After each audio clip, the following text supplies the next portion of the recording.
ನಾವು ಹತ್ತಿರವಾಗಿರೋರ ಜೊತೆ ಫೋನಲ್ಲಿ ಮಾತಾಡುವಾಗ ಹುಷಾರಿಲ್ಲ ಅಂತ ಹೇಳಿದ್ರೆ ಫೋನಲ್ಲೇ ನಮ್ಮ ಆರೋಗ್ಯನ ವಿಚಾರಿಸ್ಬಿಡ್ತಾರೆ.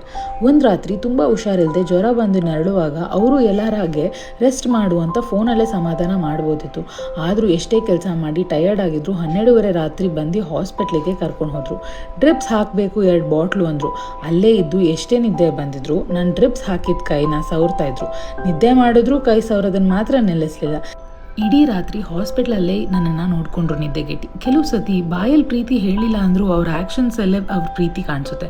ಈಗಲೇ ಎಷ್ಟು ಚೆನ್ನಾಗಿ ನೋಡ್ಕೊಳ್ಳೋರು ಜೀವನ ಪೂರ್ತಿ ಮಗು ಥರ ಕಾಪಾಡ್ತಾರೆ ಅನ್ನೋದು ಗೊತ್ತಾಗೋದಿಲ್ವಾ? ಎಷ್ಟೋ ಸತಿ ಈ ಸಣ್ಣ ಪುಟ್ಟ ಆ್ಯಕ್ಷನ್ಸ್ಗಳಿಂದನೇ ನಮ್ಮ ಪ್ರೀತಿ ಮತ್ತು ನಮ್ಮ ರಿಲೇಷನ್ಶಿಪ್ಪು ಯಾವಾಗಲೂ ಸ್ಟ್ರಾಂಗ್ ಆಗಿರುತ್ತೆ. ಅದಕ್ಕೆ ಎರಡು ಕಡೆಯಿಂದ ಎಫರ್ಟ್ಸು ಈಕ್ವಲ್ ಆಗಿದ್ದಾಗಲೇ ಬಾಂಡಿಂಗು ಜಾಸ್ತಿ ಬೆಳೆಯೋದು. Series 12 of my unexpected love story. Stay tuned.